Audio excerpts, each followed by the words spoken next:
Come on in, welcome to my home. Today we are talking about the environmental end of self-care, and I am completely going off script. Here's why. So I spent a whole lot of time looking up all the environmental ends of self-care about making your home cozy, living a sustainable life, getting back to nature, trying to make things in your house feel comfortable. And I was like, well, that's really great, but what if your house isn't great? Hear me out. My thing is the fact that a lot of people are like, I'm making my house all cozy and everything. It looks great, but you can't lock that door because the lock is broken. Okay. How cozy is your house? So then it really got me thinking about nobody is talking about the fact that, it doesn't really help that your house looks beautiful if the front porch has a step that's missing. Or if in the wintertime, when it's really cold and the wind is howling, you can literally feel the wind blowing around the windows. That's an issue. That's an issue I think we need to talk about. Because one of the big things about self-care is that your environment really, really needs to be a good environment. So, okay, take this room for instance. One of the things about your environment is the sound. I will stop talking for a second. Listen.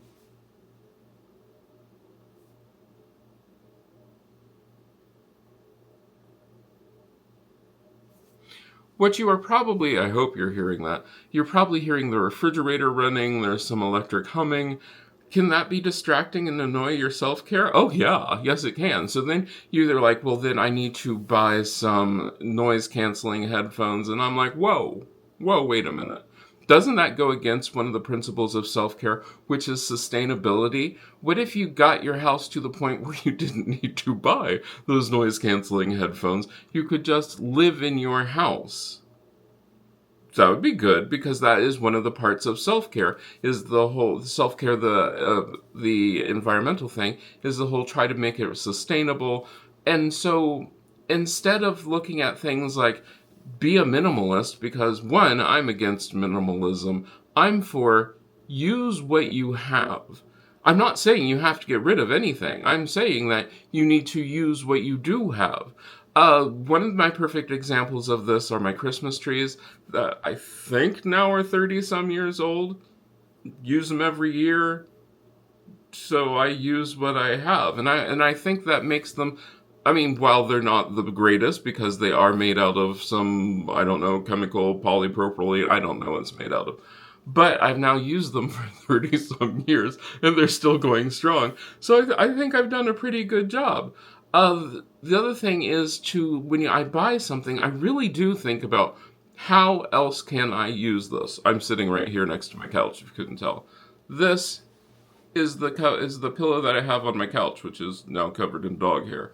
One of the things which this is also is it's a regular pillow sham. I just tuck it in. You've seen me do that video. I just tuck it in, so then I can use that in more than one way. When I get stuff, I really am looking at, this is really great for this thing. How else can I use it? There are going to be a few things that you're not going to be able to reuse in different ways. Like probably most of your Halloween decorations, you're not going to be able to reuse those. And I don't know your aesthetic. I don't know your style. You might not. If you can, cool. If you can't, cool. But if you can't, reuse it. I know a lot of people are like, but I donate it to the charitable organizations, or how do they say in England? The charity shops. That's what they say in England. The charity shops. Well, that's great. But what if you didn't buy it to begin with? What if, I see a lot of people doing all these crafts with dollar store items. They get them from the 99-cent store, which I'm not even sure exists anymore, make these cool crafts for that holiday season. Then what happens to them? 9 times out of 10, they get either donated to a charity shop or a thrift store, which we do know that the majority of the stuff that goes to the charity shops or thrift stores gets thrown away. So you really haven't done anything. Or you keep it and then you never use it. Years later, you're like, I'm just going to throw this thing away. That's not really being sustainable. And then the other part about this is, and this is what I really want to get into, is the fact that I want your house to be safe. I want you to not have that light that you can't turn on. I'd like you to not have dark rooms because the light bulb has burnt out. Or, you want to put that beautiful candle on the shelf, but every time you put anything on that shelf, it falls down. Fix it. Fix the shelf. Do your curtain rods fall down all the time so you never close your curtains? That could be an issue. That could be a really big issue because that can be affecting how you interact with your environment. My big thing here when we first moved in, what did our maintenance guy say? He said our windows would make really nice storm windows. These windows are awful. Like, these windows are terrible.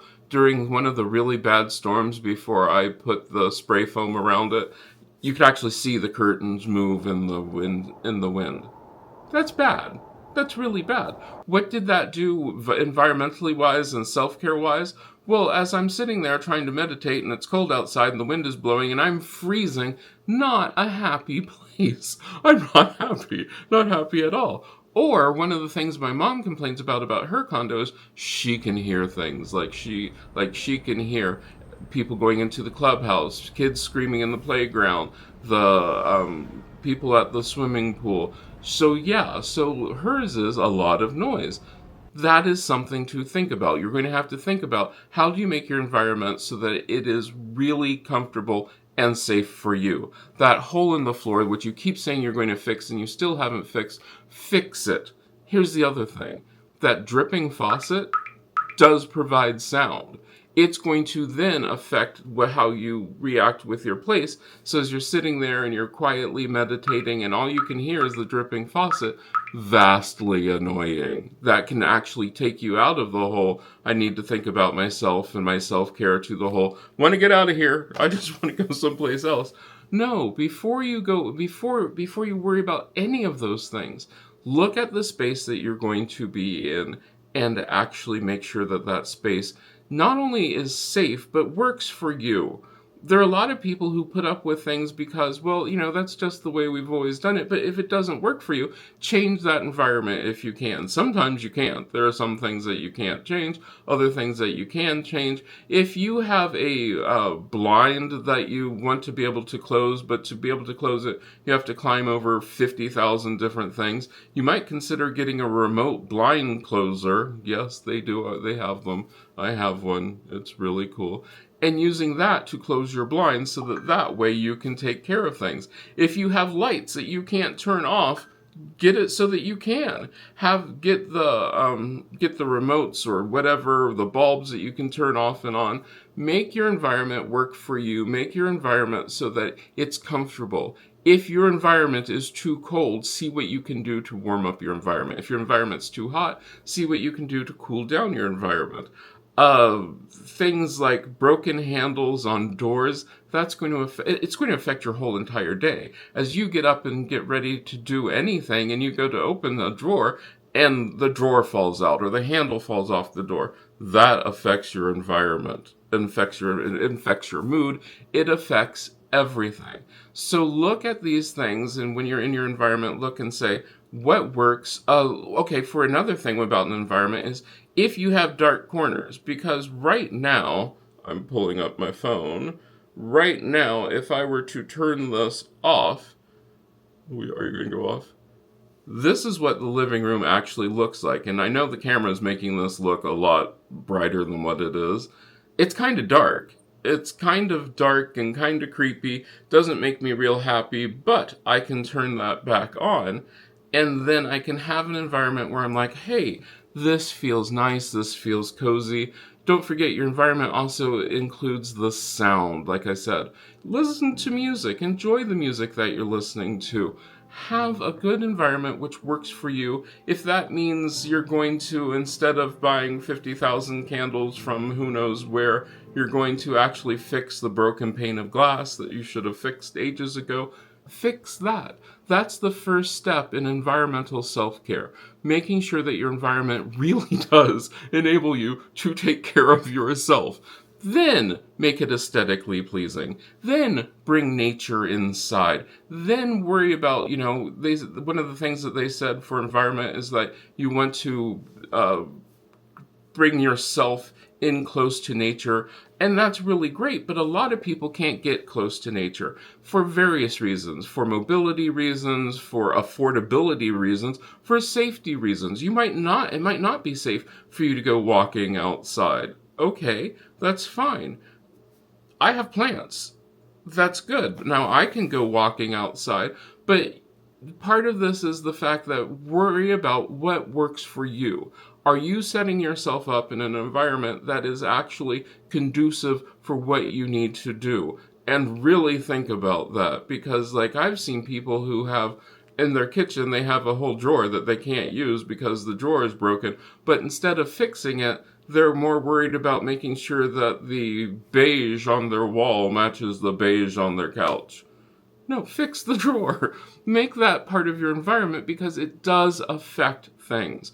Make sure before you do all of the, and I'm just repeating myself now, so I'm going to bring this to a close, but before you do all of those aesthetic things, all of those things that, are really nice and look beautiful and everything, make sure that the actual place that you are in is in good repair, is safe, and is really nice to just be in before you make the aesthetic changes.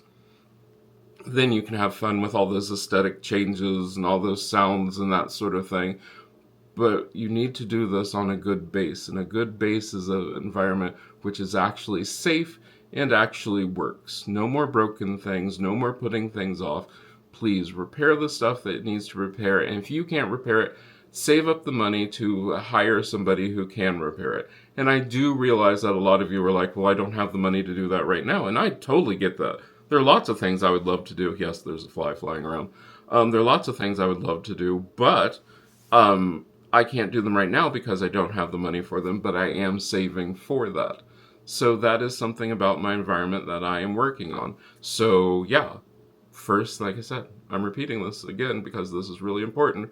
Before you worry about the aesthetics of your environment, make sure that your environment actually works. At this time, I'd like to thank these people who will probably hear me talk about what I was originally going to talk about this week in our weekly vlog, because this is really important to me. This is really important to me that you more worry about what's good for you and not less worry about what looks visually appeasing.